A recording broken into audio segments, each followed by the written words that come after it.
Kathakam is 3.10, 3.11 and 3.12 of Taittiriya Brahmanam. 3.10.1.1 Samjnanam Vijnanam Prajnanam Janadabhijanad Sankalpamanam Prakalpamanam Upakalpamanam Upakluptam Kluptam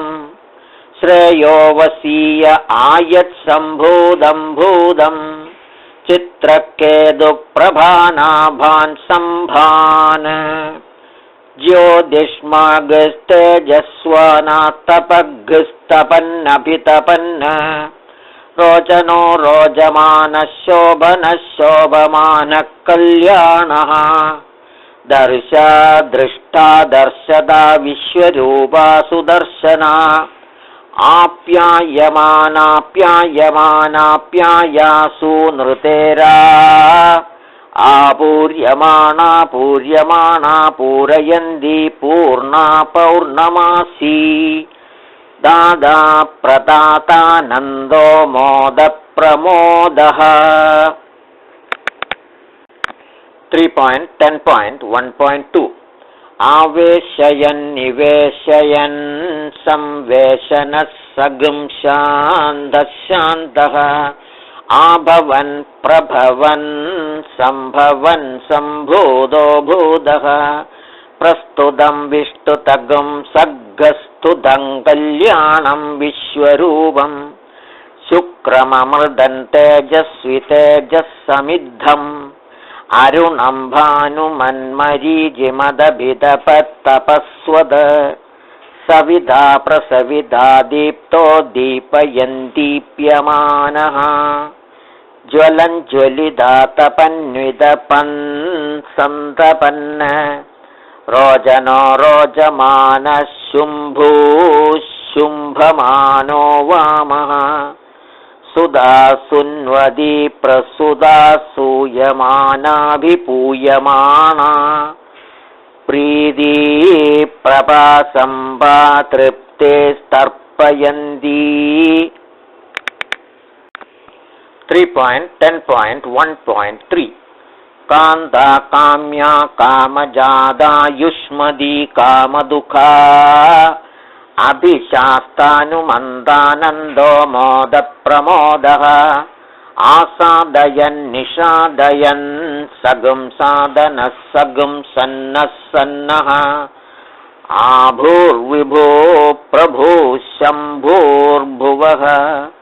Pavitram Pavishyan Pudo Medhyaha Yasho Yashaswana Yuramritaha Jivo Jivishyan Swargo Lokaha Sahaswan Sahiyano Jaswan Sahamanaha Jayan Abhijayan Sudravino Dravinodaha Ardra Pavitro Harikesho Modak Pramodaha. 3.10.1.4 Aruno Runaraja Pundarigo Vishwajidabhijida Ardra Pinvamano Navan Trasavaniravan Sarvaushadha Sambharo Mahaswana Yajatka Jovatkaha Khullaka Shibivishtakaha Saristrara Susheravaha Ajiraso Gamishnavaha Idanim Tadanim Medarhi Kshipramajiram Ashur Nirmeshafano Dravanadidravanna Toragasthoramana Ashurashiyanjavaha Agnistoma Ugdhyodiratro Dviratrastriratras Agnirradus Suryaradus Chandramaradus Prajapadis Samvatsaro Mahankaha Pramodastarpayandi Pramodo Javastrini cha. 3.10.2.1 भूरग्निञ्च पृथिवीञ्च माञ्च त्रिग्श्च लोकान् संवत्सरञ्च प्रजापतिस्त्वा साधयतु तया देवतयाङ्गिरस्वध्रुवासीद भुवो वायुञ्चान्तरिक्षञ्च माञ्च त्रिग्श्च लोकान् संवत्सरञ्च प्रजापतिस्त्वा साधयतु तया देवतयाङ्गिरस्वध्रुवासीद स्वरादित्यञ्च दिवञ्च माञ्च त्रिग्श्च लोकान् संवत्सरञ्च प्रजापतिस्त्वा साधयतु तया देवतयाङ्गिरस्वध्रुवासीद भूर्भुवस्वश्चन्द्रमसञ्च दिशश्च माञ्च त्रिग्श्च लोकान् संवत्सरञ्च प्रजापतिस्त्वा साधयतु तया देवतयाङ्गिरस्वध्रुवासीद संवत्सरञ्च षट्च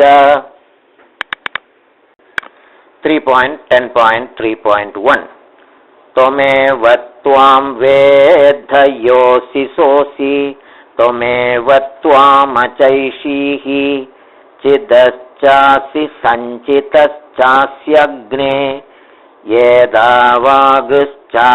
भूयागश्चास्यग्ने यन्ते अग्ने नूनं यदुतेऽतिरिक्तम् आदित्यास्तदङ्गिरसश्चिन्वन्तु विश्वे ते देवाश्चितिमा पूरयन्तु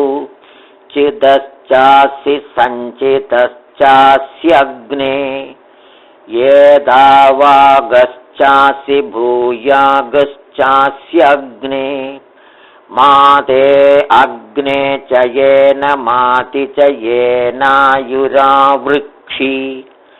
सर्वेषां ज्योतिषां ज्योतिर्यददावुदेति तपसो जातमनिभृष्टमोजः तत्ते ज्योतिरिष्टके तेन मे तप तेन मे ज्वल तेन मे दीदिः यवद्देवाः यावदसादिसूर्यः यावदुताभिब्रह्म आवृक्षिणव च 3.10.4.1 संवत्सरोऽसि परिवत्सरोऽसि इदावत्सरोऽसि दुवत्सरोऽसि इद्वत्सरोऽसि वत्सरोऽसि तस्य देवसन्धः शिरः ग्रीष्मो दक्षिणपक्षः वर्षापुच्छं शरदुत्तरपक्षः हेमन्तो मध्यं पूर्वपक्षाश्चितयः अपरपक्षाः पुरीशम् 3.10.4.2 अहोरात्राणीष्टकाः ऋषभोऽसि स्वर्गो लोकः यस्यां दिशि महीयसे तदो नो मह आवह वायुर्भूत्वा सर्वा दिश आवाहि सर्वादिशोऽनुविवाहि सर्वादिशोऽनुसंवाहि चित्याचितिमा पृण अचित्याचितिमा पृण चिदसि समुद्रयोनिः 3.10.4.3 इन्दुर्दक्षस्येन ऋतावा हिरण्यपक्षशकुनो भुरन्युः महान् सधस्ते ध्रुव आनिषत्तः नमस्ते अस्तु मामाहि गुंसीः येदि प्रेदि वीदि समित्युदिति दिवं मे यच्छ अन्तरिक्षं मे यच्छ पृथिवीं मे यच्छ पृथिवीं मे यच्छ अन्तरिक्षं मे यच्छ दिवं मे यच्छ अह्ना प्रसारय रात्र्या समच रात्र्या प्रसारय अह्ना समच कामं प्रसारय कामगुं समच पुरीषगुं समुद्रयोनिपृथिवीं मे यच्चान्तरिक्षं मे यच्च सप्त च 3.10.5.1 भूर्भुवः सुवः ओजो बलं ब्रह्मक्षत्रं यशो महद सत्यन्तपो नाम रूपममृतं चक्षुस्तोत्रं मन आयुः विश्वं यशो महः समन्तपो हरो भाः जातवेदा यदि वा पावकोऽसि वैश्वानरो यदि वा वैद्युतोऽसि प्रजाभ्यो यजमानाय लोकम् ऊर्जं पुष्टिं दददभ्याववृत्स्व भाश्चत्वारि च 3.10.6.1 राज्ञी विराज्ञी सम्राज्ञी स्वराज्ञी अर्चिशोचिः तपोहरो भाः अग्निरिन्द्रो बृहस्पतिः विश्वे देवा भुवनस्य गोपाः ते मा सर्वे यशसा सगुं सृजन्तु राज्ञीन्द्रो मा सप्त 3.10.7.1 असवे स्वाहा वसवे स्वाहा विभुवे स्वाहा विवस्वते स्वाहा अभिभुवे स्वाहाधिपतये स्वाहा दिवांपदये स्वाहा गुंहस्पत्याय स्वाहा चाक्षुष्मत्याय स्वाहा ज्योतिष्मत्याय स्वाहा राज्ञे स्वाहा विराज्ञे स्वाहा सम्राज्ञे स्वाहा स्वराज्ञे स्वाहा शूषाय स्वाहा सूर्याय स्वाहा चन्द्रमसे स्वाहा ज्योतिषे स्वाहा सगुं सर्पाय स्वाहा कल्याणाय स्वाहा अर्जुनाय स्वाहा कल्याणाय स्वाहैकञ्च 3.10.8.1 विपश्चिदे पवमानाय गायत महीनधारात्यन्धो अर्षदि अहिर्हजीर्नामदि सर्पदि त्वचम् अत्यो न क्रीडन्न सरद्वृषा हरिः उभयामगृहीतोऽसि मृत्यवे त्वा जुष्टं गृह्णामि येष देयो निर्मृत्यवे त्वा अपमृत्युमपक्षुधम् अपेदश्य पतञ्जहि अधानो अग्न आवह रायस्पोषगुं सहस्त्रिणम् 3.10.8.2 ये दे सहस्रमयुधं पाशाः मृत्योमर्त्याय हन्दवे तान्यज्ञस्य मायया सर्वानवयजामहे भक्षोऽस्यमृतभक्षः तस्य दे मृत्युपीदस्यामृतवदः स्वगाकृतस्य मधुमतः उपहूदस्योपहूदो भक्षयामि मन्त्राभिभूतिके दुर्यज्ञानां वाक् असावेहि 3.10.8.3 अन्धो जागृविक्प्राण असावेहि बधिर आक्रन्द इतरपान असावेहि अहस्तोस्त्वा चक्षुः असावेहि अपादाशो मनः असावेहि कवे विप्रचित्ते श्रोत्र असावेहि 3.10.8.4 सुखस्थः सुवासाः शूषो नामास्यमृदो मर्त्येषु तन्द्वाहं तथा वेद असावेहि अग्निर्मे वाचिश्रुतः वाग्धृतये हृदयं मयि अहममृते अमृतं ब्रह्मणि वायुर्मे प्राणे श्रुतः 3.10.8.5 प्राणो हृदये हृदयं मयि अहममृते अमृतं ब्रह्मणि सूर्यो मे चक्षुषि श्रुतः चक्षुर्हृदये हृदयं मयि अहममृते अमृतं ब्रह्मणि चन्द्रमा मे मनसि श्रुतः 3.10.8.6 मनो हृदये हृदयं मयि अहममृते अमृतं ब्रह्मणि दिशो मे श्रोत्रे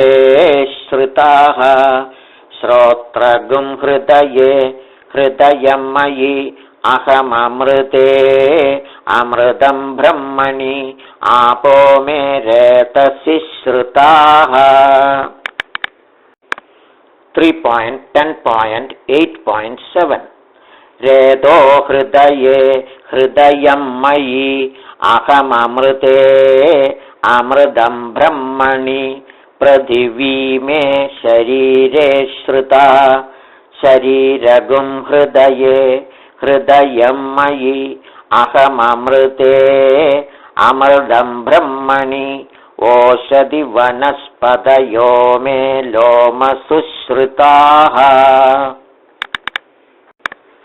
3.10.8.8 लोमानि हृदये हृदयं मयि अहममृते अमृतं ब्रह्मणि इन्द्रो मे बले श्रुतः बलगुं हृदये हृदयं मयि अहममृते अमृतं ब्रह्मणि पर्जन्यो मे मूर्ध्नि श्रुतः 3.10.8.9 मूर्धा हृदये हृदयं मयि अहममृते अमृतं ब्रह्मणि ईशानो मे मन्यौ श्रुतः मन्योर्हृदये हृदयं मयि अहममृते अमृतं ब्रह्मणि आत्माम आत्मनि श्रुतः 3.10.8.10 आत्मा हृदये हृदयं मयि अहममृते अमृतं ब्रह्मणि पुनर्म आत्मा पुनरायुरागाद पुनः प्राण पुनराकोदमागाद वैश्वानरो रश्मिभिर्वावृधानः अन्धस्तिष्ठत्वमृतस्य गोपाः सहस्त्रिणमिहि श्रोत्रासावेहि प्रणेश्रितो मनसि श्रुतो रेतसि श्रुता लोमसुश्रुता मूर्ध्नि श्रुत आत्मनि श्रुतोष्टौ च अग्निर्वायुः सूर्यश्चन्द्रमा दिश आपः पृथिव्योषधि वनस्पतय इन्द्र पर्जन्य ईशान आत्मा पुनर्मे त्रयोदश 3.10.9.1 प्रजापतिर्देवान् सृजद ते पाप्मना सन्दिता अजायन्त तान् व्यद्यद यद्व्यद्यद तस्माद्विद्युद तमवृश्चद यद्वृश्चद तस्माद्वृष्टिः तस्माद्यत्रैते देवते अभिप्राप्नुतः विजहैवास्य तत्र पाप्मानन्द्यदः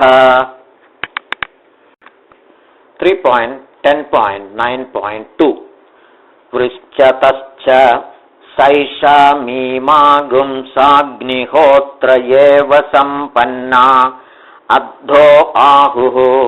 सर्वेषु यज्ञक्रतुष्विधि होष्यन्नप उपस्पृशेद विद्युदसि विद्यमे पाप्मानमिति अदहुद्वोपस्पृशेत वृष्टिरसि वृच्छमे पाप्मानमिति यक्ष्यमाणो वेष्ट्वा वा विचहैवास्यैते देवते पाप्मानन्द्यदः 3.10.9.3 वृश्चतश्च अत्यगुंहो हारुणिः ब्रह्मचारिणे प्रश्नान् प्रोच्य प्रजिकाय परेहि प्लक्षं दय्यां पादिं पृच्छ वेद्ध सावित्रान्न वेद्धा इति तमागत्य पप्रच्छ आचार्यो मा प्राहैषीद वेद्ध सावित्रान्न वेद्धा इति सहोवाच वेदेति 3.10.9.4 सकस्मिन् प्रतिष्ठित इति परो रजसीति कस्तद्यत्परो रजा इति येष वावस परो रजा इति होवाच य एष तपदि येषोर्वाग्रजा इति स कस्मिन् त्वेष इति सत्य इति किं तत्सत्यमिति तप इति 3.10.9.5 कस्मिन्नु तप इति बल इति किं तद्बलमिति प्राण इति मास्मस्प्राणमधिपृच्छ इति माचार्यो ब्रवीदिति होवाच ब्रह्मचारी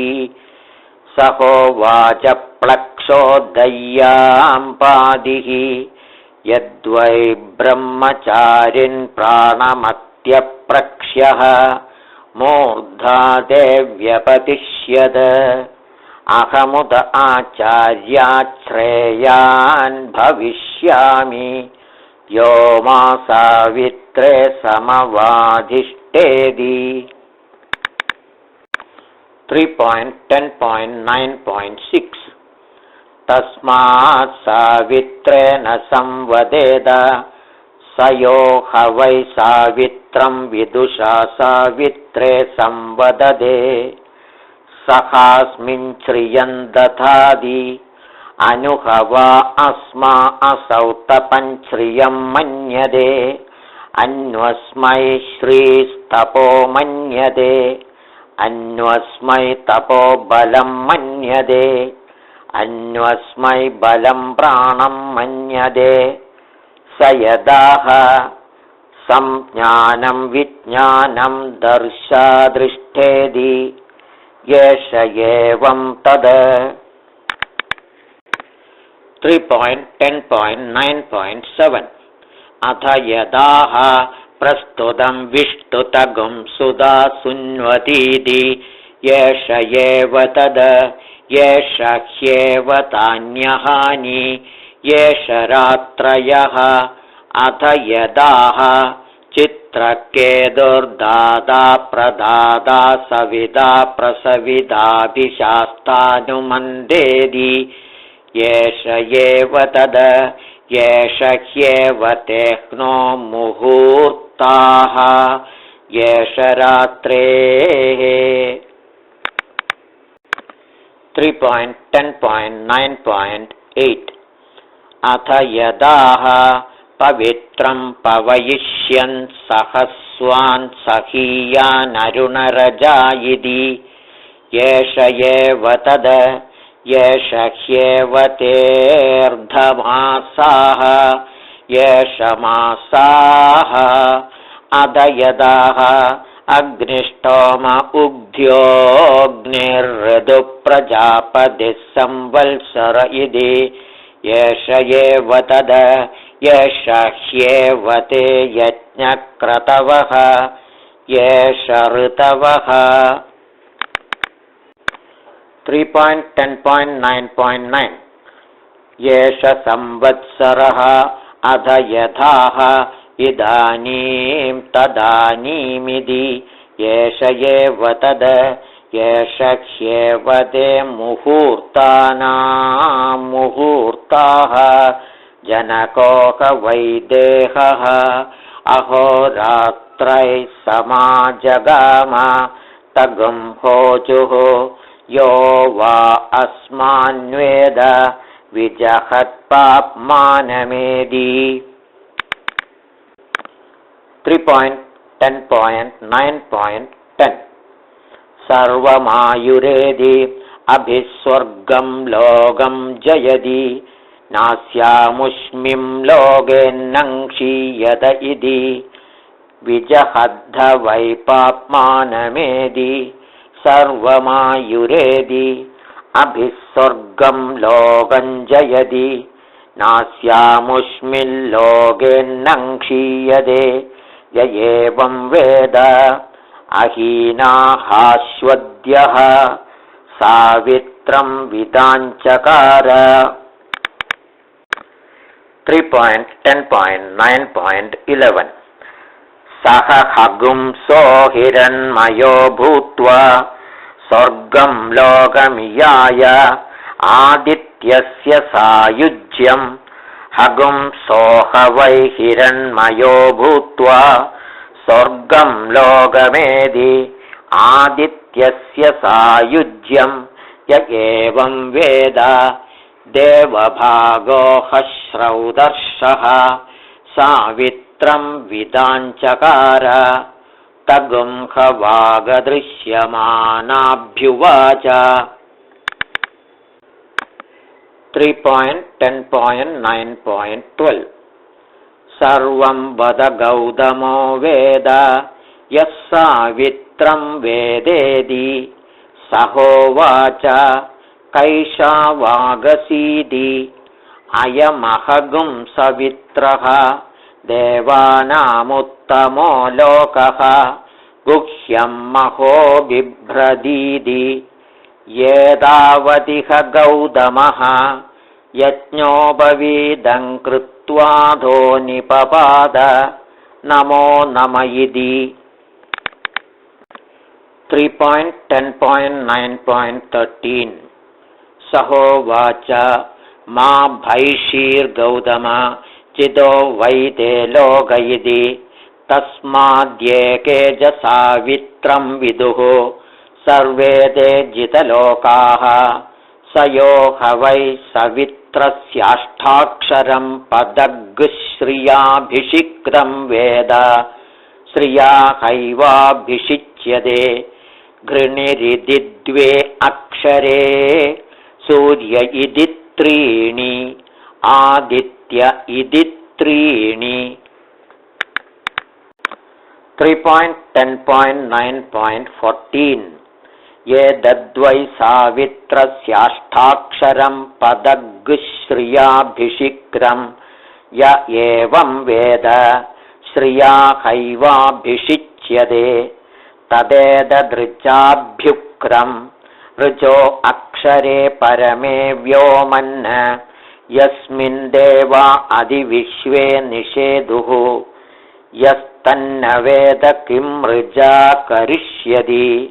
य इत्तद्विदुस्त इमे समासद इति न वा येदस्यर्चा न यजुषा न साम्नार्थोऽस्ति यः सावित्रं वेद 3.10.9.15 तदेतत्परियद्देव चक्रम् आर्द्रं पिन्वमानगस्वर्गे लोकयेदि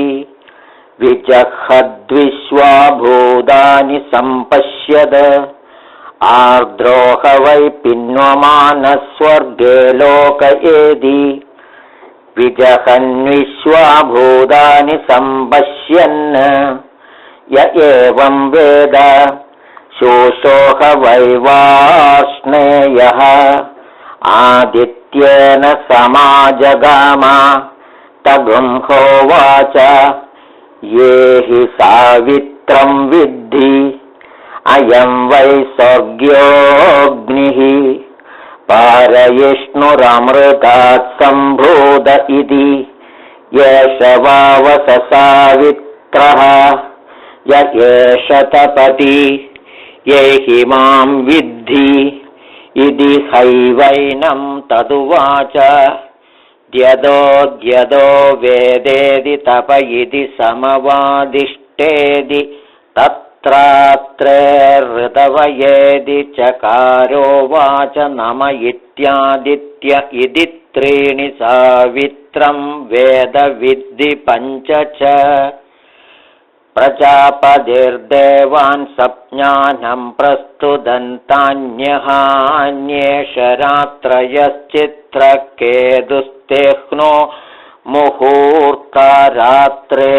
पवित्रं तेऽर्धमासा अग्निष्टोमा यज्ञक्रदव इदानीं मुहूर्तानां जनगोहीना देवभागकैषा वाङ्भाशूषोह वै षोडश 3.10.10.1 इयं वावसर्धा तस्या अग्निरेव सारखं मधु या येदा पूर्वपक्षा परपक्षयो रात्रयः ता मधुकृतः यान्यहानि ते मधुवृषाः सयो हवा येदा मधुकृतश्च मधुवृषागश्च वेद कुर्वन्ति हास्यैदा अग्नौ मधु नास्येष्ठापूर्तं धयन्ति अधयो न वेद 3.10.10.2 न हास्यैदा अग्नौ मधु कुर्वन्ति दयन्त्यस्येष्ठापूर्तं यो हवा अहोरात्राणां नामधेयानि वेद नाहोरात्रेष्वार्तिमार्चति संज्ञानं विज्ञानं दर्शादृष्टेदि यदावनुवाकौ पूर्वपक्षस्याहोरात्राणां नामधेयानि प्रस्तुतं विष्टुतगुं सुधा सुन्वतीति यदावनुवाकावपरपक्षस्याहोरात्राणां नामधेयानि नाहोरात्रेष्वार्तिमार्चति य एवं वेद 3.10.10.3 यो ह वै मुहूर्तानां नामधेयानि वेद न मुहूर्तेष्वार्तिमार्चति चित्रकेतुर्दाता प्रदाता सविता प्रसविताभिशास्तानुमन्देदि एतेनुवाका मुहूर्तानां नामधेयानि न मुहूर्तेष्वार्तिमार्चति य एवं वेद यो ह वा अर्धमासानाञ्च मासानाञ्च नामधेयानि वेद नार्धमासेषु न मासेष्वर्तिमार्चति पवित्रं पवियिष्यन् सहस्वान् सहियानरुणोरुणरजा इति येदेनुवागा अर्धमासानाञ्च मासानाञ्च नामधेयानि 3.10.10.4 नार्धमसेषु न मासेष्वर्तिमार्चति य एवं वेद यो ह वै यज्ञक्रतूनां चर्तूनां च संवत्सरस्य च नामधेयानि वेद न यज्ञक्रतुषु नर्तुषु न संवत्सर आर्तिमार्च्छति अग्निष्टोम उग्ध्योऽग्निर्ऋतु प्रजापतिः संवत्सर इति येदेनुवागा यज्ञक्रतूनां चर्तूनां च संवत्सरस्य च नामधेयानि न यज्ञक्रतुषु नर्तुषु न संवत्सर आर्तिमार्च्छति य एवं वेद यो ह वै मुहूर्तान् वेद न मुहूर्तानां मुहूर्त्वेषार्तिमार्च्छति इदानीं तदानीमिति ये देवै मुहूर्तानां मुहूर्ताः न मुहूर्तानां मुहूर्तेष्वर्तिमार्च्छति य एवं वेद अधो यदा क्षेत्रज्ञो भूत्वानुप्रविश्यान्नमत्ति एवमेवैतान् क्षेत्रज्ञो भूत्वानुप्रविश्यान्नमत्ति स एतेषामेव स लोकतागुं सायुज्यमश्नुते अपपुनर्मृत्युञ्जयति य एवं वेद न वेदैवं वेदानुवागा अर्धमासानाञ्च मासानाञ्च नामधेयानि मुहूर्तेष्वर्तिमार्च्छति नवच इयमहोरात्राणागुं सज्ञानं पूर्वपक्षस्य प्रस्तुतमपरपक्षस्य मुहूर्तानां चित्रकेतुरर्थमासानां पवित्रं यज्ञक्रतूनामग्निष्टोमो यज्ञक्रतूनामिदानीं मुहूर्तान् वेदेदानीमधो द्वादश 3.10.11.1 कच्चिद्धवा अस्माल्लोकात् प्रेत्य आत्मानं वेद आयमहमस्मीति कच्चित् स्वं लोकं न प्रतिप्रजानाति अग्निमुग्धो हैव धूमतान्तः स्वं लोकन्न प्रतिप्रजानाति अधयो हैवैतमग्निगुं सावित्रं वेद स एवास्माल्लोकात् प्रेत्य आत्मानं वेद अयमहमस्मीति 3.10.11.2 सस्वं लोकं प्रतिप्रजानाति येष उ वेवैनं तत्सावित्रः स्वर्गं लोकमभिवहति अहोरात्रैर्वा इदगुं सयुग्भिः क्रियते इति रात्राया दीक्षिषत इति रात्राय व्रतमुपागुरिति तानिहानेवं विदुषः अमुष्मिं लोके शेवधिं दयन्ति धीदगुं हैव स शेवधिमनुपरैति अधयो हैवैतमग्निगुं सावित्रं वेद 3.10.11.3 तस्य हैवाहोरात्राणि अमुष्मिं लोके शेवधिन्नदयन्ति अधीतगुं हैव स शेवधिमनुपरैति भरद्वाजो हत्रिभिरायुर्भिर्ब्रह्मचर्यमुवास तगुं हजीर्निगृस्थविरगुं शयानम् इन्द्र उपव्रज्योवाच भरद्वाज यत्ते चतुर्धमायुर्द्यां किमेनेन कुर्या इति ब्रह्मचर्यमेवैनेन चरेयमिति होवाच 3.10.11.4 तगुं हत्रेन् गिरिरूपान विज्ञातानिवदर्शयाञ्चकार तेषागुं हैकैकस्मान्मुष्टिना ददे सहोवाच भरद्वाजेत्यामन्त्र्य वेदा वा येदे अनन्ता वै वेदाः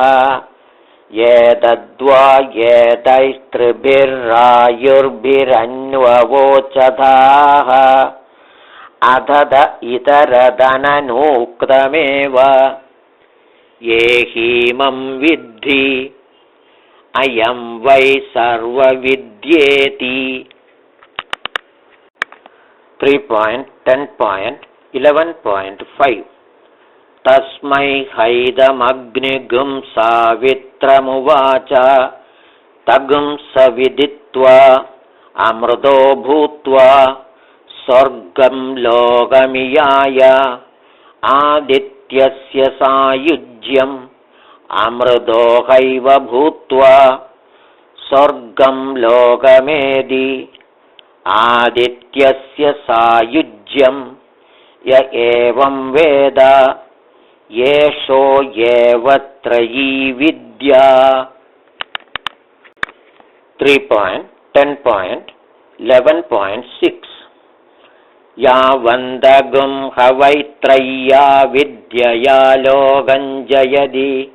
तावन्दं लोकं जयति य एवं वेद अग्नेर्वा येदानि नामधेयानि अग्नेरेव सायुज्यगुं सलोकतामाप्नोति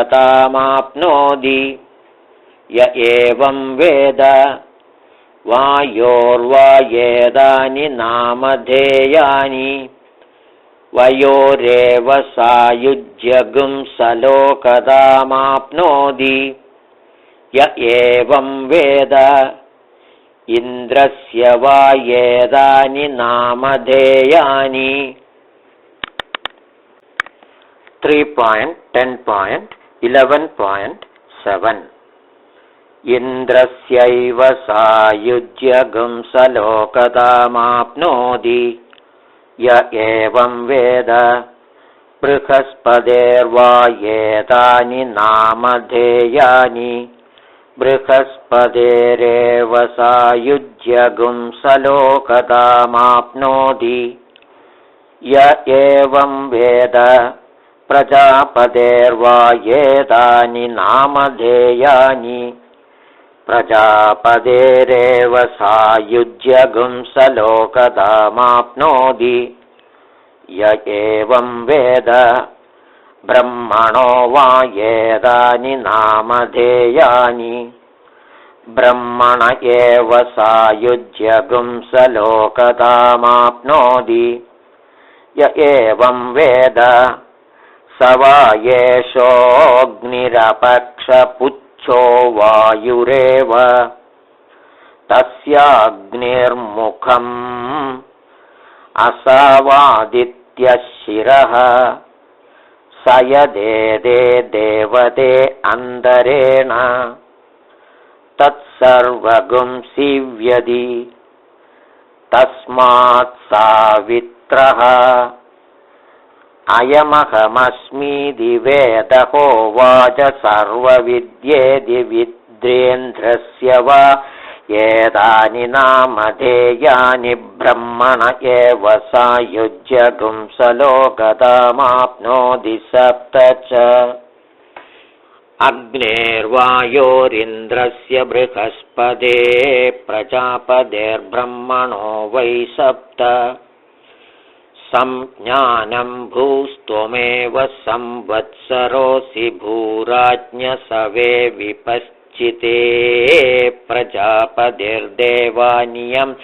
वावसरखा कश्चिदैकादश संज्ञानगुं राज्ञी मूर्धा हृदय एष संवत्सरो नार्धमासेषु नवचत्वारिगुंशद इति यजुर्वेदतैत्तिरीयब्राह्मणे तृतीयाष्टके दशमप्रश्नः।